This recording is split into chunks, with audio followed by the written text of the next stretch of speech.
Bonjour, je m'appelle Kevin Valfin, j'ai une agence de développement web et mobile et je suis aujourd'hui sur la chaîne du disrupteur de Franck Maes.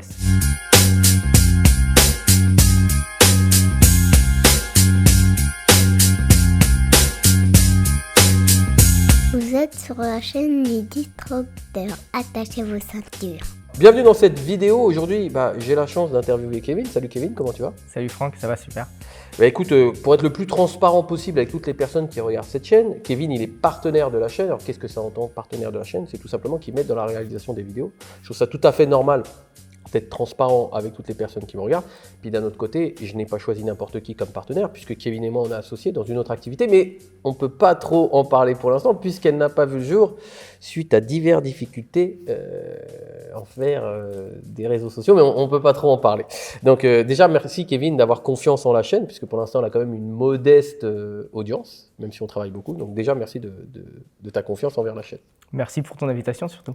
Écoute, on va passer directement dans le vif du sujet. Bien sûr. Est-ce que tu peux nous décrire tes activités? Donc moi j'ai une activité d'agence de développement web et mobile, donc on est spécialisé dans tout ce qui est développement applicatif, gros sites web, grosses applications web, et puis tout ce qui est applications mobiles sur iOS et Android. Donc on va développer tout l'écosystème qui permet de sortir des produits sur ces plateformes-là.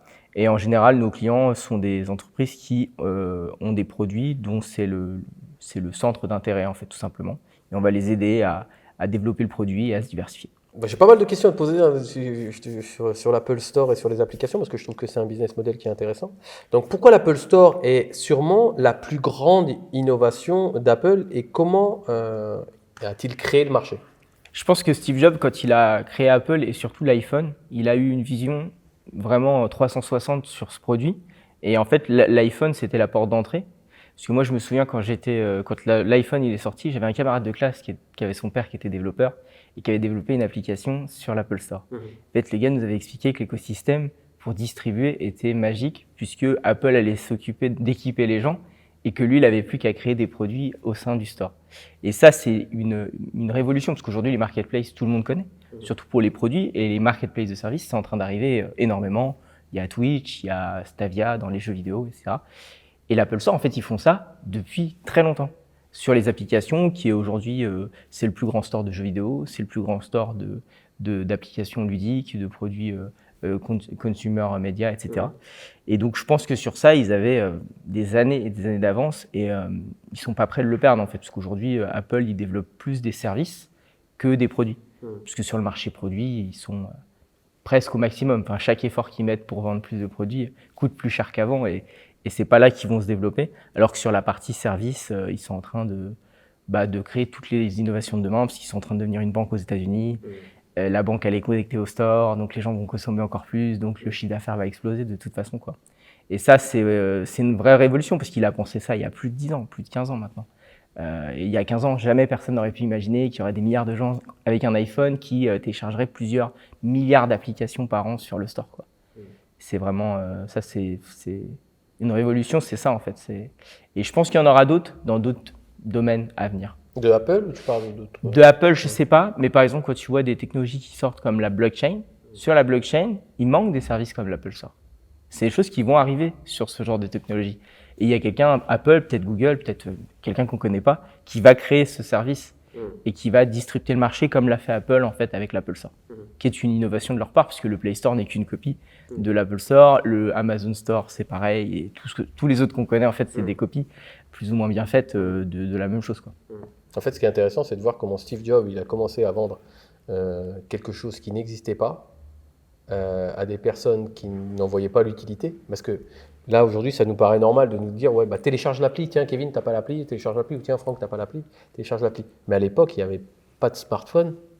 Il avait commencé à y avoir le smartphone, mais voilà, c'était quand même assez abstrait, quoi. En fait, il y avait des bons téléphones portables, mais pour moi, il n'y avait pas de smartphone avant l'iPhone. C'est-à-dire que je me souviens toujours d'une anecdote qu'a raconté Larry Page en interview, où le jour où Steve Jobs présente l'iPhone, il est en jet pour aller présenter le nouveau Android, enfin le système d'exploitation qu'ils avaient développé d'Android à un constructeur de téléphone. Et ils voient la présentation de Steve Jobs et ils font demi-tour et ils disent c'est pas la peine, ce qu'on a fait c'est nul. Parce qu'en fait, ils ont mis plus de 5 ans à sortir le premier Android qui concurrence un iPhone en fait. Donc quand il sort ça, il a tellement d'avance qu'en fait avant ça, il n'y avait pas de smartphone. Ça ne voulait rien dire en fait, smartphone, téléphone. Et d'ailleurs, Apple n'a jamais appelé ce téléphone smartphone. On appelle ça un iPhone. Là où les autres, on les appelle des smartphones. Donc ça aussi, c'est leur manière de voir les choses. Il y a l'iPhone et il y a le reste. Et moi, je me souviens, hein, le premier iPhone, je l'ai vu, j'étais au lycée. Mon pote, il avait ça, je lui ai dit, tu vas te faire braquer. Et c'était un incroyable produit. Enfin, je veux dire, on avait tous des téléphones à clapper ou avec des touches, avec le T9 et tout. Il arrive avec son smartphone, avec son clavier AZERTY. C'était autre chose, quoi. C'est autre chose. Il y avait, je sais pas, il y avait 3 jeux à l'époque, 2 apps. Sur le store, il y avait que ça, en vrai. Mais c'était oufissime. Tout le monde adorait, quoi. Et je pense que c'est ce qui a disrupté le marché parce que tout le monde a voulu ce produit en réalité. Alors qu'il était impossible de se le payer. Franchement, il valait 17 fois le prix de mon téléphone. Parce qu'aujourd'hui, on trouve l'iPhone cher, mais le premier iPhone, il était proportionnellement beaucoup plus cher que l'iPhone qui vient de sortir en réalité. Et c'est ça qui fait la différence en réalité. Le Disrupteur, c'est votre chaîne YouTube. Une chaîne pour briser les codes de l'entrepreneuriat de masse, sans vie et sans créativité. Pour aller à contre-courant de la pensée dominante, des poncifs et des dictates imposés. Dans un monde marketing où la communication se clone à l'infini, il faut tirer son épingle du jeu pour attirer l'attention des clients. Plus les clones se copient, plus ils en perdent en identité. On ne devient pas une référence sur un marché en copiant les autres acteurs. Sur cette chaîne, j'analyse l'image de marque d'entreprise, d'entrepreneurs, de personnalités, de mouvements, d'événements qui marquent les esprits. J'ai créé cette chaîne pour vous donner les clés pour que vous puissiez vous différencier afin de devenir le leader de votre marché en étant innovant et créatif. Chaque vidéo me nécessite plusieurs jours de travail. C'est le prix à payer pour fournir un contenu de qualité. Pour continuer mon travail, j'ai besoin de vous. Si vous appréciez ces vidéos, abonnez-vous à la chaîne et activez les notifications en cliquant sur la cloche. C'est le meilleur moyen de me soutenir. Merci. Tu as développé pas mal d'applications, hein. J'en parle des fois de temps en temps avec toi, puis même avec des personnes de ton équipe. Donc, quelles sont les applications que tu as développées et qui étaient innovantes et pourquoi? Parce que tu as dû en voir quand même pas mal passer. J'en ai fait pas mal. En fait, il y a toujours 2 types d'applications. Tu vois, il y a des applications qui ont pour but d'innover dans la manière de l'utiliser. Et comme j'ai eu la chance de développer quelques jeux sur mobile, tu vois, il y a des manières sur le smartphone d'amener des jeux qui sont hyper innovantes. Parce que tu vas utiliser le gyroscope, tu vas utiliser... Est-ce que tu peux rappeler ce que c'est le gyroscope? Ouais, c'est un capteur du téléphone qui permet de savoir si le téléphone bouge, etc. Et du coup, tu commandes l'action plutôt avec le mouvement qu'avec tes doigts. Et quand j'étais dans mes débuts de l'année de développement de l'agence, on avait aidé à la conception d'un jeu vidéo où tu pilotais des avions en papier, mais avec le gyroscope du téléphone plutôt que des molettes, quoi. Et ça, c'était hyper innovant. En fait, c'est le même c'est le même jeu, c'est le même gameplay, mais tu pilotes plus tout pareil. Et donc, ça a changé toute l'expérience du jeu. Donc, tu vois, ça, c'est une forme d'innovation. Et après, il y a les applications sur lesquelles on a pu travailler qui, je trouve, ont des innovations d'usage. C'est-à-dire que les applis, ça te permet de faire plein d'usages que tu n'avais pas avant. Et sur ça, on en a fait beaucoup pour des entreprises, par exemple, où je pense que ça a totalement changé leur manière de travailler. Est-ce que tu auras un exemple, par exemple? Ouais, par exemple, moi, on a travaillé avec Total. Ils faisaient du reporting sur les sites, donc les sites de vente, hein, les stations essence, manuellement, avec des papiers et tout. Et on a fait une appli centralisée où ça leur permettait de savoir en temps réel combien il y avait d'essence sur les pôles et puis est-ce que les règles de sécurité étaient tenues. Et le mec, il avait juste à passer, il checkpointait un truc et c'était fini, quoi. Et le truc qui lui prenait une matinée avant, lui prenait 10 minutes. Et en fait, il faisait une zone en une journée alors qu'avant, il lui fallait une semaine, quoi. Donc ça, par exemple, c'est des innovations de terrain, d'utilité, qui sont permises par les applications et l'usage qu'on en fait. Et moi, aujourd'hui, je vois très peu d'entreprises qui travaillent pas avec des smartphones ou des tablettes dans les usages quotidiens sur ces choses-là. Et après, comme moi, j'ai énormément travaillé pour des clients, j'ai souvent été amené à donner des solutions à mes clients, mais je suis pas forcément à l'initiative de l'innovation. Tu vois ce que je veux dire? Moi, j'ai travaillé pour une plateforme qu'on avait développée avec des amis, dont j'ai été actionnaire pour le coup, qui s'appelait la Centrale du Sport. Et pour moi, c'était une innovation d'usage, puisque son idée au gars, c'était de permettre à des gens d'avoir accès au matériel sportif comme si c'était un club comme le Paris Saint-Germain, donc avec des prix et de la qualité de produit que pourrait se permettre de payer le Paris Saint-Germain, alors qu'en fait, tu es le club de Neuilly-sur-Marne et que tu as 20 étudiants qui ont besoin de matos, quoi. Pourquoi? Parce qu'il a fait une plateforme décentralisée où c'est pas juste le club de Neuilly-sur-Marne qui passe commande, c'est toute l'Île-de-France. Et du coup, pour le fournisseur, ça vaut le coup de faire un deal avec eux et de leur floquer leur maillot, alors que normalement, ils traitent même pas ta commande parce qu'ils disent, ouais, mais moi, je fais 300 unités, vous êtes 20, bonne journée. Donc, voilà, tu vois, ça, c'est des choses que je trouve que le numérique et le développement, notamment web, mobile, permet de faire ça, tu vois. Il y a plein d'entreprises qui existent aujourd'hui parce qu'Internet, quoi. Et ce serait pas possible autrement, je pense.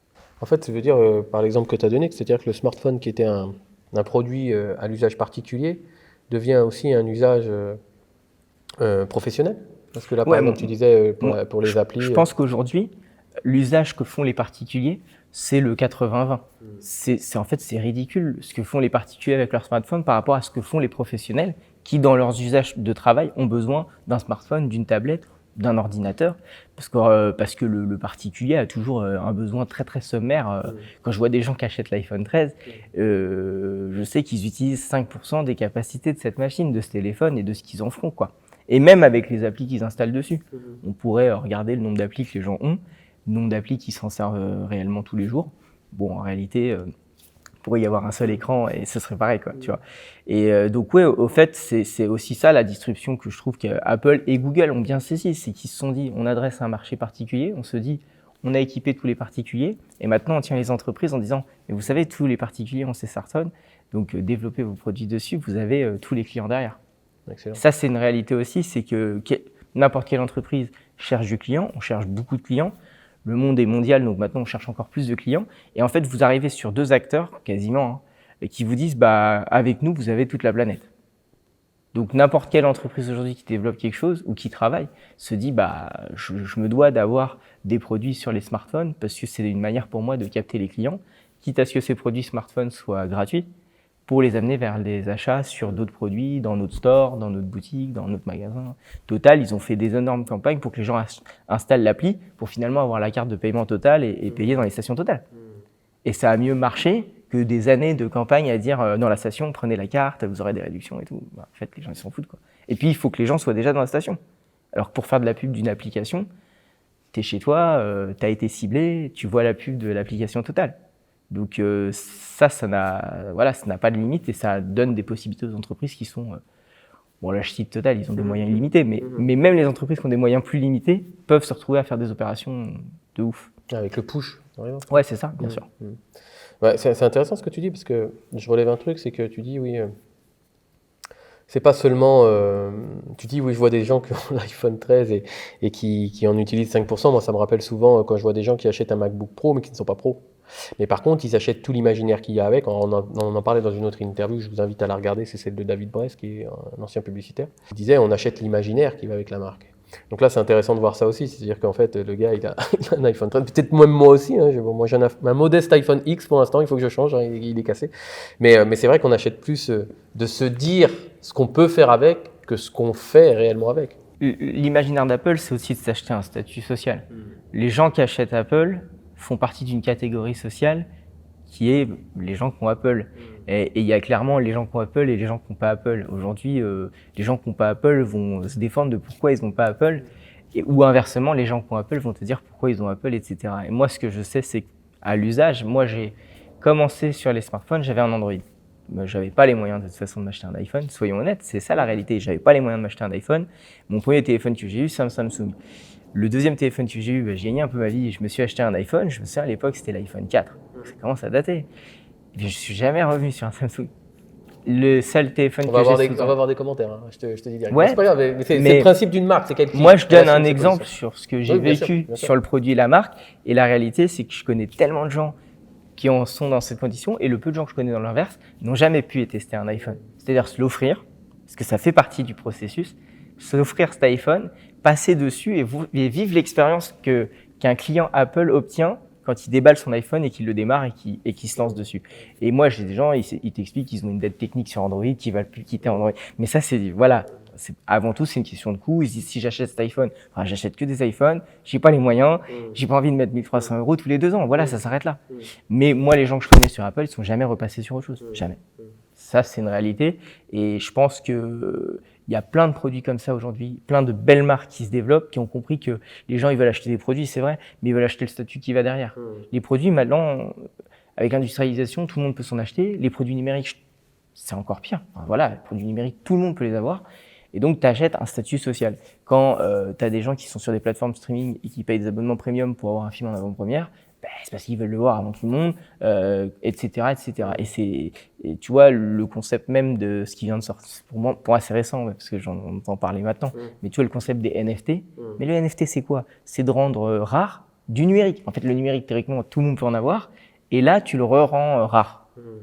C'est-à-dire qu'un JPEG que tout le monde pouvait copier-coller sur son ordi, ben, en fait, maintenant, t'as expliqué, il y a le JPEG et le reste, c'est pas du vrai. Et ça, c'est ouf. Parce que du coup, il y a des tas d'usages qui vont sortir, forcément. Tu vois, le premier titre numérique de Michael Jackson, il y a quelqu'un qui va le NFT. Voilà, c'est comme ça que ça va se passer. Et ça va prendre une valeur de fou. Parce que tu rends à nouveau tangible le numérique. Et voilà, les gens aujourd'hui dans les marques, ils cherchent un statut. Tu as fait une super vidéo sur Rolex, tout est dit, quoi. En fait, c'est ça la réalité. Aujourd'hui, Rolex, c'est la marque de luxe qui vend le plus de montres. Donc on pourrait se dire que c'est même plus dans le luxe, mais en fait, c'est quand même tellement dur d'avoir une Rolex que... Mais c'est intéressant ce que tu disais par rapport... Bon, on dévie un peu des questions, hein, mais j'ai l'habitude de le faire, désolé. Mais c'est intéressant ce que tu dis, parce que tu dis, oui, il y a les gens qui ont testé Android, puis ceux qui ont testé iPhone. Moi, j'ai un de mes proches, un très très proche, qui a testé des dizaines et des dizaines de téléphones. Et par le fait que je sois chez Apple et que d'autres membres de ma famille sont chez Apple, mais il ne veut pas, en fait. Parce que c'est se soumettre à la marque Apple. Donc, j'essaye d'analyser, tu vois, parce que, bon, après, moi, je dis souvent, il faut décorréler la passion et la raison. C'est-à-dire que la raison, ça te permet d'avoir des choses quand même pragmatiques, et la passion, bah, tu réagis un peu avec les émotions. J'essaye de comprendre, tu vois. Et je me dis, mais qu'est-ce qu'il y a dans cette marque qui fait en sorte, parce qu'il quand même, il a changé peut-être 10 fois de téléphone, donc au bout d'un moment, si tu changes 10 fois de téléphone, c'est que le téléphone, il te plaît pas, quoi, tu vois. Donc, moi, je sais pas, j'ai toujours été sur iPhone, en fait, depuis qu'il y a des smartphones, donc c'est que forcément, la marque me convient. Donc, j'essaye de comprendre, tu vois. Qu'est-ce que tu en penses de ce truc-là, où que les gens, ils sont tellement accrochés que, tu vois, toi, En fait, tu le côté Apple, asservissement Apple, je comprends ce que veut dire. En fait, les gens, ils se disent, quand tu es chez Apple, il y a un écosystème qui est tellement bien poussé que tu finis par avoir tout chez eux. Mais tu finis par avoir tout chez eux par commodité, pas par obligation. Moi, je suis ingénieur, je peux t'assurer que tu peux utiliser un Mac avec une télé Samsung et une Apple TV avec un téléphone Android. C'est juste que c'est pas le chemin le plus simple. Et que la plupart des gens, ils vont pas vouloir se faire chier comme ça. Ça, c'est la réalité.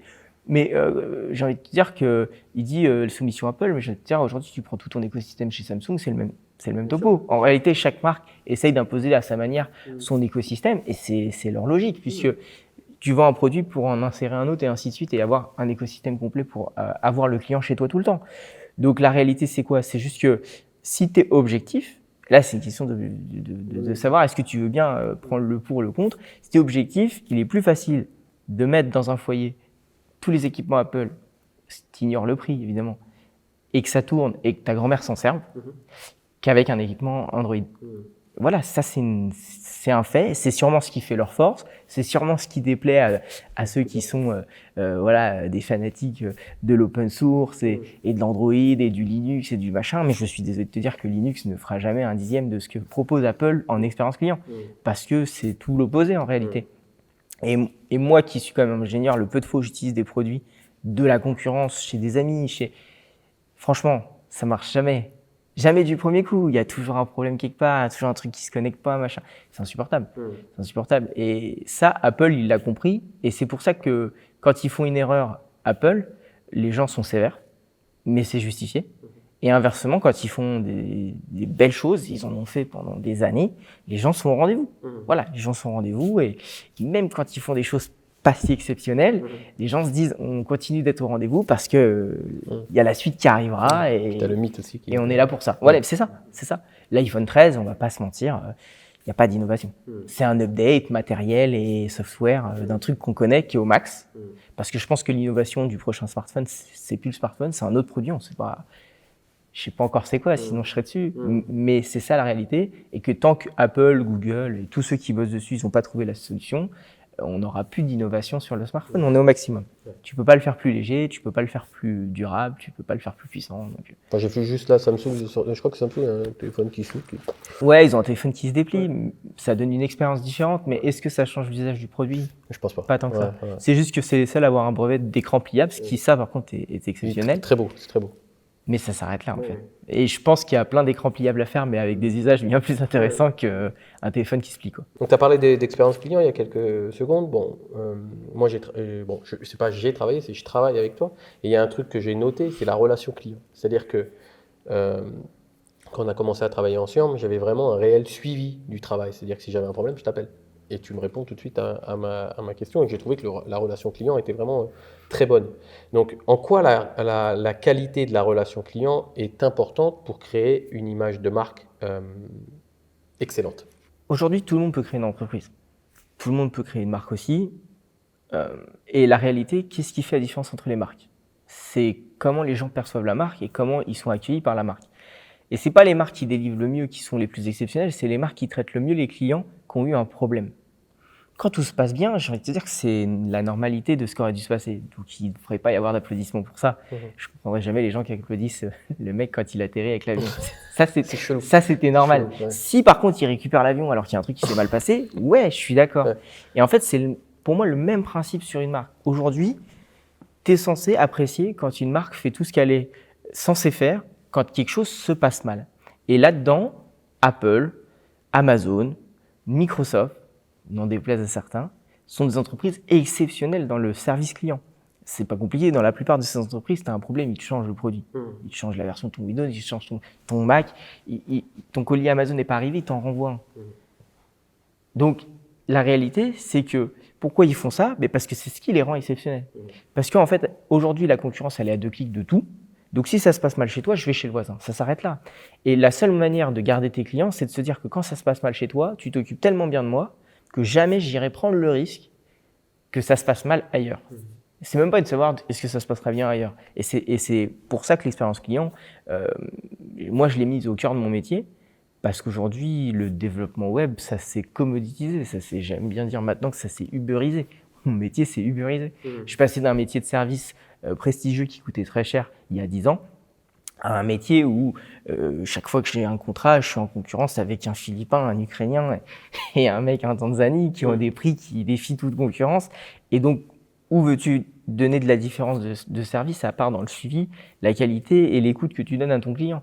Que je pense que ces personnes-là ne peuvent pas donner ou ne souhaitent pas donner parce que le contexte, il est différent. Donc ça, c'est la réalité du marché d'aujourd'hui. Et on voit très bien que les marques qui sortent leur épingle du jeu, toutes celles qui sortent leur épingle du jeu, ont ce service client exceptionnel. Et ou en tout cas une manière d'accompagner les clients qui est hors norme et qui souvent finit par être copié ou imité par la concurrence, de toute façon. Donc c'est réellement là que se jouent les choses, puisque l'innovation, par exemple, dans un domaine donné, il y a toujours un innovateur et des challengers. Tu peux pas être l'innovateur dans tout, mais par contre, tu peux avoir un meilleur service client et récupérer des clients juste à cause de ça. Parce que l'entreprise qui innove n'est pas toujours la meilleure en livrable, n'est pas toujours la meilleure à l'écoute de ses clients, n'est pas toujours... et ça aussi, c'est une réalité du marché que des entreprises parfois oublient et repensent. Par exemple, Microsoft, ils ont à un moment été dans le vague là-dessus. Et puis leur dernier PDG, il a remis l'axe sur ça en priorité. Et l'entreprise, elle n'a jamais été aussi bien. Et il l'a fait essentiellement pour les professionnels, qui étaient le marché Microsoft, où ils avaient décidé qu'ils n'en avaient plus rien à faire, alors que ça représentait énormément de chiffre d'affaires pour eux. Tu vois, Azure, c'est le cloud le plus cher. Il y a pas de... Azure, pourtant, c'est le cloud de Microsoft, c'est ça? Ouais, c'est le cloud de Microsoft qui est... Franchement, sur le marché, c'est le plus cher. Et c'est celui pourtant qui a la plus grosse croissance de nouveaux clients professionnels qui arrivent dessus, parce que Microsoft, ils ont mis le paquet sur oui, mais on vous accompagne et tout va bien se passer, quoi. Parce que le cloud, c'est un mot magique qui renferme énormément de complexité pour les entreprises qui doivent aller dessus en réalité, tu vois. Et voilà, c'est des exemples, mais en fait, des exemples comme ça, tu en as des tas dans des marques qu'on connaît tous les jours, et même dans des marques que tu achètes à Carrefour, tu vois.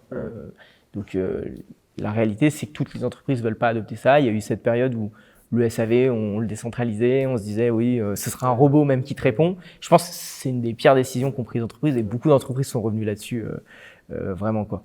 Tu vois, Free, ils ont tout remis en France, par exemple. C'était un gros choix.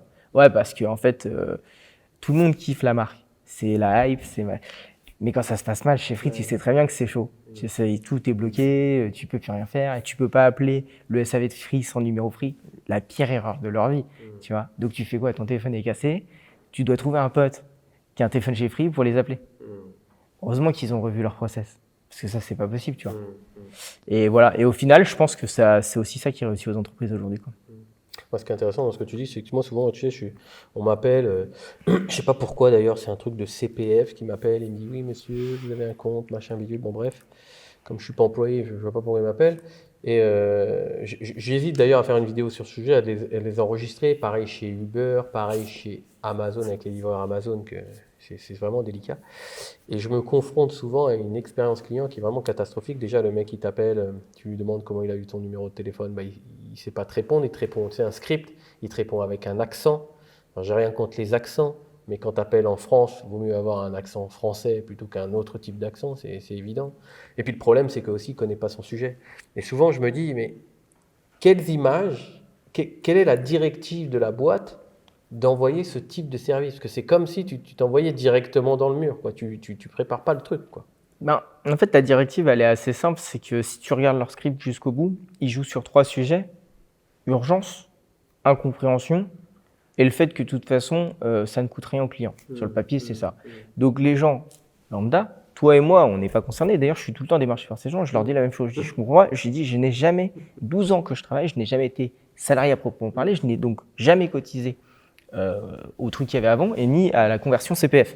Je dis donc vous me parlez d'un quota CPF que je n'ai pas de toute façon. En plus, un jour j'ai vérifié quand même, j'ai dit mais j'en ai du CPF, je n'ai pas de CPF. Et je dis vous vous retrouvez avec un fichier client, je sais pas comment, vous m'appelez 40 fois, en plus je vous dis supprimez-moi, bon après c'est un autre collègue, je sais pas qui, il doit y avoir 50 000 boîtes qui ont ton numéro, donc tu te fais appeler 50 000 fois.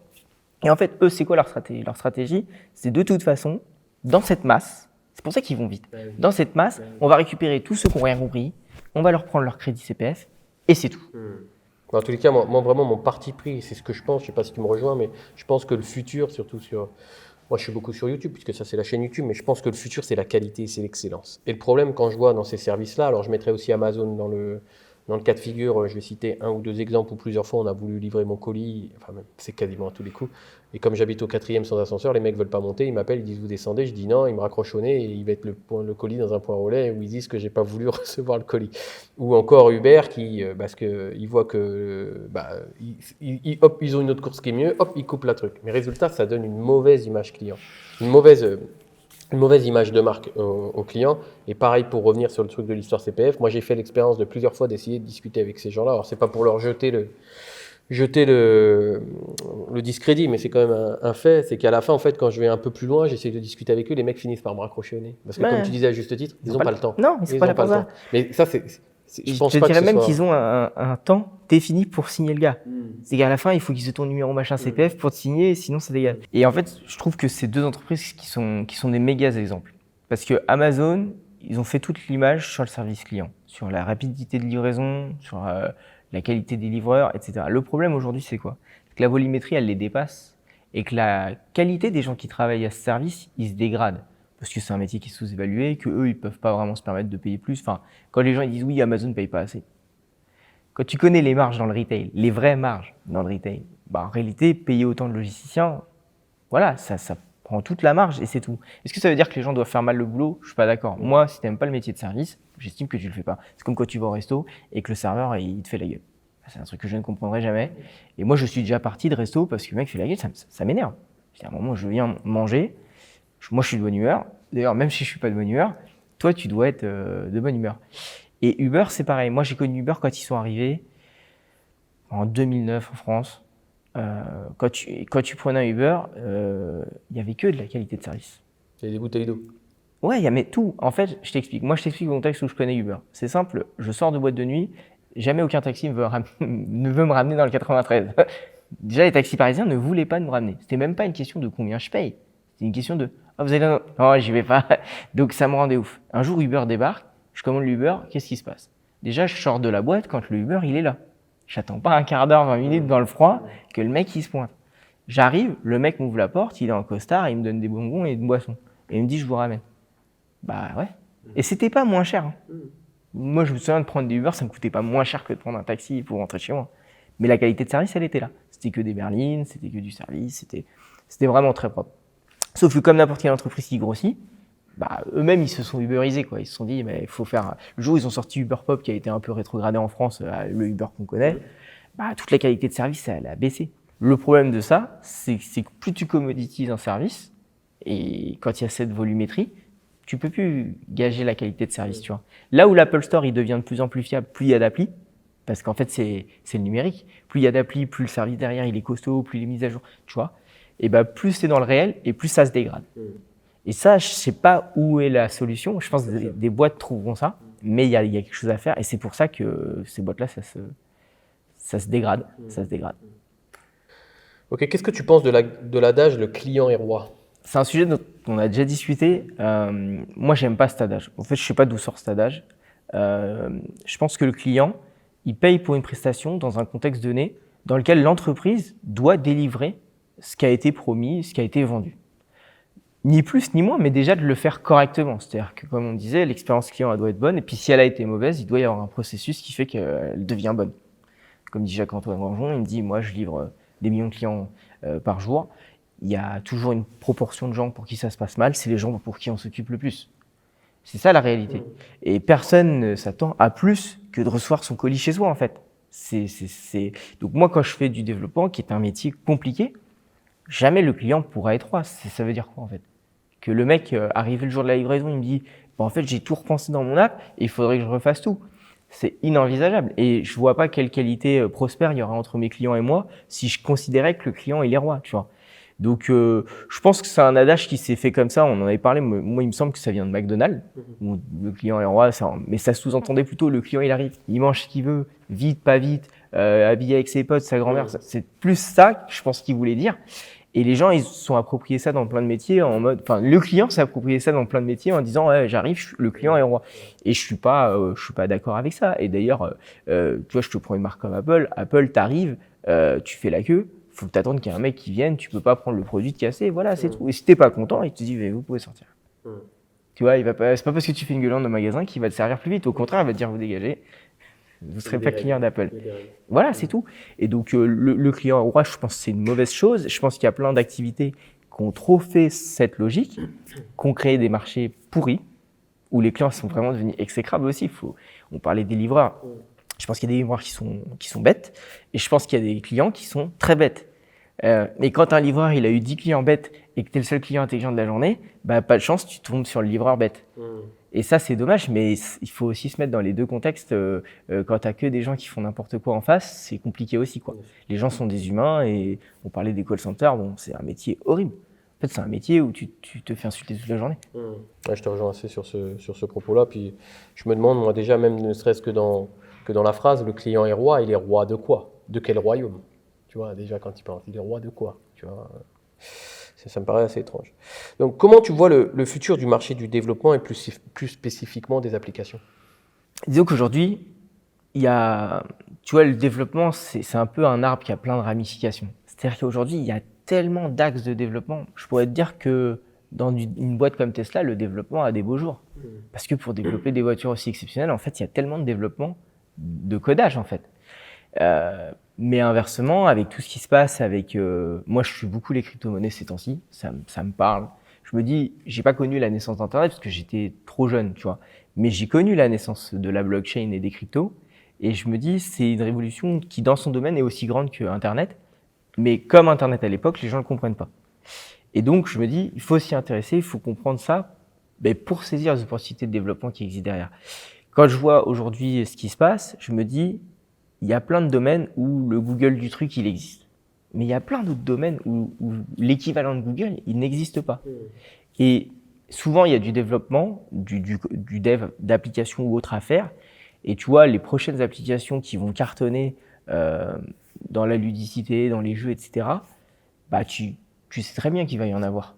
Tu peux pas savoir lesquels. Mais tous les ans, il y a des jeux qui sortent. Tous les ans, il y a des cartons. Il y a pendant des années, le jeu phare, c'était Fortnite. Un jour, ce sera autre chose, c'est sûr. Et puis, les gens diront, ah ouais, si j'avais su. Ouais, mais est-ce que tu as bossé sur ça pendant toutes ces années? Non. Donc, la réalité, c'est que le développement et les applications, on s'en passera plus. Ça fait partie de notre quotidien. Je pense qu'un jour, ce sera mieux ancré dans nos vies parce qu'aujourd'hui, il y a un espèce de disclaimer entre c'est trop mauvais pour toi ou on peut plus s'en passer et ce qui est pas super bien non plus, tu vois. Je pense qu'un jour, ce sera juste dans notre quotidien. Il y aura des applications utiles, il y aura des applications ludiques, il y aura des applications pour lire, il y aura des applications pour s'entraîner, pour faire des tas de choses que tu pourrais même pas faire si tu n'avais pas d'application, tu vois. Mais de manière saine. Je pense que ce qui manque aujourd'hui à la tech, c'est de trouver cet équilibre entre l'humain, les gens et la tech, qu'est-ce que ça représente, etc. Et pas se retrouver un espèce de geeko cantartique sur ton ordi, ou alors le gars qui fait que du sport et qui veut pas entendre parler d'un smartphone. Je crois qu'il y a il y a un monde entre ça, où je vois ma fille qui a 9 mois et ma femme et moi, on discute parfois de ce sujet clivant qui est à quel âge elle aura un smartphone. Je dis c'est pas la question. C'est à quel âge on lui donnera la responsabilité de ce que ça implique d'avoir un smartphone. Je m'en fous, moi, qu'elle ait un smartphone. Tous ses camarades, ils auront un smartphone. Je dis, c'est pas toi qui lui donne, ce sera quelqu'un dont tu ne maîtrises rien, en fait. La réalité, c'est quels instruments mentaux tu vas lui donner qui lui permettront d'utiliser ça correctement. De décrypter, quoi, en fait, vraiment Tu vois, l'utilisation. parce que quand je vois, il y a une série là qui est sortie, tu en as forcément entendu parler, Squid Game. Je vois des articles de partout de parents qui se plaignent de gamins qui partent en cacahuète. Je suis désolé, les amis. Squid Game, il y a un Peggy 16 dessus. Déjà, comment ton gosse de 7 ans, il a regardé cette série? Et je pense que la question, la première, elle est ici, et elle n'est pas de savoir est-ce que la série est violente pour les gosses, pas pour les gosses. C'est marqué que c'est pas pour les gosses. Déjà, cette question, elle est réglée. Donc quand tu me dis, ouais, mais ton gamin, il a été tapé un autre gamin comme dans le jeu. Ouais, mais non, en fait. Je dis d'abord, il aurait jamais dû voir cette série. C'est toi son parent. Donc, en fait, là, ta responsabilité, elle est complètement engagée dans le processus. Et avant de plaindre Netflix et la série qui, franchement, eux, pour le coup, n'y sont pour rien, faut se remettre dans le contexte, quoi. Et le problème de la société de maintenant, c'est, tu vois, il y a un truc qui sort, on va dire, ouais, c'est une dérive sociale, nanana. Mais c'était pas pour des gosses de 10 ans. Voilà, ça s'arrête là. Et je pense que c'est la même chose pour les smartphones, c'est la même chose pour par exemple, la musique. Moi, c'est un sujet que j'adore. Je fais beaucoup de vidéos sur la musique. La musique, c'est pour tout le monde, mais pas pour tous les âges. Il y a des musiques que j'écoute maintenant que j'aurais pas écouté ado et que je suis content que mes parents m'aient pas fait écouter ado. C'est Voilà. la responsabilité, en fait, ce que tu veux dire. Et je pense que ça, c'est quelque chose qui est plus dans le système d'aujourd'hui. Je sais pas si c'est à cause d'Internet ou du monde de maintenant, mais c'est jamais la responsabilité de personne. D'ailleurs, les gens dans ce pays, ils se plaignent toujours de la responsabilité de l'État, ils se remettent jamais en question sur leur responsabilité dans la situation du pays, tu vois. Tu peux pas demander à un mec de faire pour 67 millions de personnes ce que tu fais même pas pour toi. Enfin, à un moment donné, faut... Mais est-ce que ça rejoint pas ce qu'on disait en tout début d'interview, c'est-à-dire que l'excellence, un bon service client, c'est ta responsabilité. Comme tu as dit tout à l'heure, Mais complètement. si tu délivres pas le produit, bah, c'est à toi de faire en sorte de trouver la solution. Mais en fait, c'est ce que tu parlais sur l'excellence et la qualité. En fait, ça devrait être présent dans tous les aspects de la vie des gens. Pas que dans une marque ou dans une entreprise. C'est juste qu'une marque et une entreprise, quand elles le font pas, elles meurent. Là où une personne dans la société, heureusement pour elle, quand elle fait pas ça, elle décède pas instantanément, tu vois. Sauf que quand les parents ne donnent pas de l'excellence et de la qualité dans l'éducation de leurs enfants, tu sais où ça finit. En fait, tu le vois 10, 15, 16 ans après, où finissent tes enfants, en fait. Alors, on va dire, oui, mais c'est la société, oui, mais il était en collège ZEP, oui, mais moi, je suis un méga exemple, j'étais en collège ZEP, j'étais dans le 93, et j'ai pas eu cette vie-là, en fait. Et le seul facteur qui a changé là-dedans, c'est que mes parents, ils m'ont donné une éducation de qualité et d'excellence, avec les moyens qu'ils avaient, certes, mais le mieux qu'ils pouvaient faire, en tout cas. Là où je vois des tas de parents qui font pas le minimum de ce qui devrait être fait, en fait. Donc, ouais, on peut mettre ça dans tous les canaux de la société. Je pense que tous les endroits où ça dérive le plus, c'est toujours les mêmes problèmes. Qualité, excellence. Le gouvernement, ça tourne mal. Qualité, excellence. Il n'y a pas de qualité, il n'y a pas d'excellence. Et ils n'ont aucune envie de le faire, d'ailleurs. Eh ben, écoute, je te remercie, Kevin, pour la qualité de tes réponses et pour ce dont on a parlé, même si on a un peu digressé sur divers points, mais c'était intéressant d'avoir ton point de vue sur ça. Donc, écoute, je te laisse le mot de la fin. Kevin, c'est toi le chef. C'est toi qui décides du mot de la fin. Tu dis ce que tu veux. Bah écoute, déjà, je souhaite le meilleur à la chaîne du Disrupteur parce que j'aime beaucoup le contenu que tu fais. Tu parles beaucoup justement d'excellence et de qualité et je trouve que c'est quelque chose qui se ressent dans ton contenu. Parce que moi, je t'ai connu avant ce contenu-là, que tu es déjà du très bon contenu dans un autre contexte. Moi, j'adore ce que tu fais sur la chaîne. Je trouve que la manière dont tu poses ta marque, la manière dont tu trouves tes invités, la qualité aussi des invités, parce que finalement, moi, je me suis demandé comment tu as les contacts de ces invités. Je trouve ça génial. Donc déjà, je te souhaite vraiment le meilleur à ce niveau-là. Je suis aussi très content d'être partenaire d'affaires avec toi sur certains sujets et je trouve que voilà, on s'est connus dans une relation client. D'ailleurs, c'est marrant. Moi, j'ai eu la chance de prendre plutôt un produit d'exception chez toi, donc j'ai eu une très bonne expérience client. Et puis derrière, je pense qu'il y a une relation aussi d'amitié et de confiance qui s'est créée, puisque c'est aussi comme ça que tu es devenu mon client et qu'aujourd'hui on travaille ensemble. Donc je pense qu'il y a une grande leçon à retenir en fait de ce qu'on s'est dit aujourd'hui, c'est que finalement notre relation elle s'est basée sur de la qualité et de l'excellence. Donc c'est le mot de la fin, c'est ça, c'est de retenir que si tu mets de l'énergie dans ces deux sujets, qu'importe le domaine dans lequel tu es, tu devrais être dans la bonne direction pour que ça marche correctement et sur le long terme avec tes clients. Ok, Kevin, écoute, je vais rebondir sur ce que tu as dit pour finir par une punchline. J'ai l'habitude de faire comme ça. N'oubliez pas que la qualité est le meilleur business plan. Ah non, j'en ai une meilleure, Franck. Je pense que ne soyez jamais la copie d'une copie, sinon vous finirez comme un photocopieur. Et oui, c'est vous qui allez décider du sujet de la prochaine vidéo qui sera publiée dimanche prochain sur ma chaîne YouTube à 18h30 comme d'habitude. Vous avez le choix entre deux sujets. Le premier sujet, comment maîtriser l'écriture pour devenir un leader dans le hip-hop, dans le rap avec un invité de marque. Autre sujet, analyse de la meilleure publicité au monde. Écrivez-moi dans la zone commentaire sous cette vidéo la vidéo que vous souhaitez voir publiée dimanche prochain sur ma chaîne YouTube. À vous de jouer et merci de participer.